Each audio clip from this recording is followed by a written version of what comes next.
No. Yes. Thank you very much, Howard, for all those treats. If anyone wants to know what I actually do, I'll tell you at the end of this. Plain brown envelope. First of all, I just want to say this has just been an amazing day, and I'm really pleased that everybody's been able to come, and the weather's just been amazing as well, so it's been a terrific day. To actually start this speech, I started to write it about 1 week ago, and this happened just after my appraisal. And in my appraisal, we don't usually talk about work during weddings. This isn't my way of saying that I've been fired either. But in my appraisal, my boss said to me, Nick, there's one thing that really strikes me about you. When, through this week, we've had massive work on, and you've got this wedding to prepare for, why are you not so stressed? You remain so sort of calm. And the point of this isn't about my mental state or how calm I may or may not be. But it was actually what he said. It was all about preparing those little things for the wedding. And actually, when I thought about it, I was thinking, well, it's because the wedding isn't the most important thing.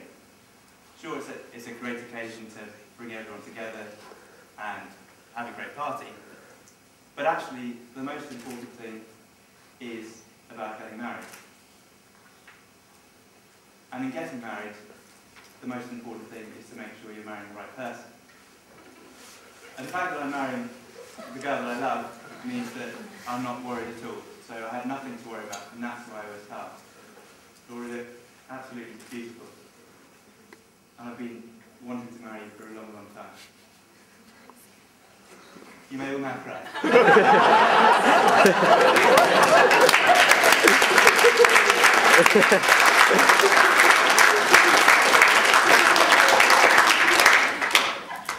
But I've got two more bits to my speech.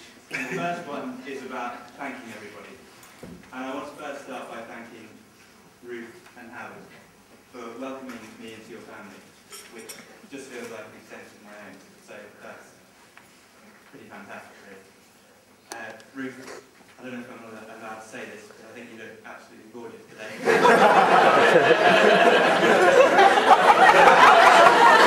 Blushing. Okay, I take that back. Ruth, I'll be a good son-in-law to Laura, and I'll take care of her. No, I'm going to have to wipe that off. I'll look after Laura, and I'll be a good son-in-law to you, Howard. And I'll take up that golf that you told me. I want to thank my parents, and I didn't know if it's standard to thank you just for helping with the wedding and your support in that, or if I'm meant to be thanking you for the last 28 years. So I'll just thank you for everything.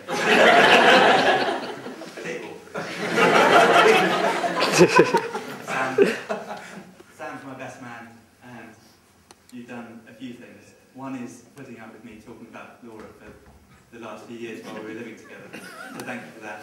And also, Sam threw me the most amazing stag weekend. And I'm hoping he's going to talk about it in his speech. And if not, you're going to have to add it in. Where are the bridesmaids? There they are. 3 things to thank you for. One is for throwing Laura an amazing hen. And the best part of it was Laura was absolutely desperate to go and see Oliver at the theatre. And I had promised to take her for her birthday. But because I knew that they wanted to take her, I then took Laura to something completely different. She was slightly disappointed. The rest of it is a huge surprise for her. And it was absolutely fantastic. So thank you very much for sorting it out. Thank you all for doing the poems as well. It looks like you're all pros, so I don't know what any of you had to worry about, but it was absolutely fantastic. And the last thing is just for supporting Laura on this particular day, because it's a stressful occasion and you've made it work. So thanks. Ushers, Thorpe and Taylor, where are you? Right on, yeah. Tony's still actually doing his work. So thanks very much. We're all a very close family, so thanks a lot to you guys, and particularly for coming to the stag and adding in, because that made it great as well. Wait a sec, let's just see if there's anything. The guests. I want to thank you all so much for coming. I'm amazed that we got as many as we have of you to come, because I was convinced, statistically speaking, that we were going to lose a few of you. But actually we've got an absolute full house, so I'm pretty pleased about that. I'm also particularly pleased and thankful for the people who have travelled from far away for coming. And so they are from Hong Kong. We've got Laura's brother Tom, his wife Julia, and my friend Andy. From Australia, the furthest guest of all is Laura's brother Dan. We've got from Dubai, I think. Where's Sarah? I think she came in from Dubai. So thanks. And we've got a number of people from France. So that's my auntie Sarah and her 3 kids, Molly, William and Eleanor. And we've got Tim and Trish as well. I hope that's all the French stuff. Okay, so the last part is coming back to Laura. When we first started going out, and even before, there's one thing that's been a sort of theme through our relationship, and that's been writing limericks. And it started in the pub when we'd write them about the HR team, nothing about you, Anita. and then when we just started and we'd write messages in limerick form. So actually I thought it would be most fitting to finish with a limerick. Well, a few limericks actually. So here goes. There once was a... Okay. That's not how to do it. There once was a gathering of friends, and family and ex-stags and hens, celebrating union, but no holy communion, with no needs for hymns and amens. For this occasion of committing forever, I prayed for a day of good weather, but it mattered not whether rainy or hot. What's important is that we are together.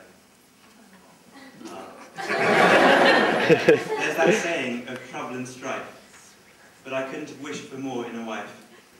Laura, being with you is too good to be true. This is surely the best day of my life.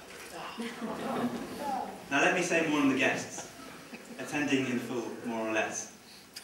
I'm so glad you're here to give us a cheer. Without you, it's just me, her, and the dress.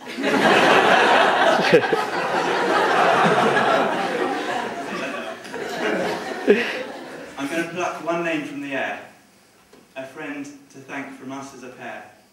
He has travelled long, from distant Hong Kong. He's called Andy, and he's sitting right there. Now it's time for my poem to subside, in tribute to the girl at my side. Please raise your glasses high,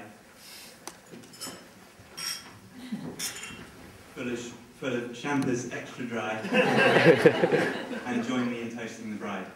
To the bride.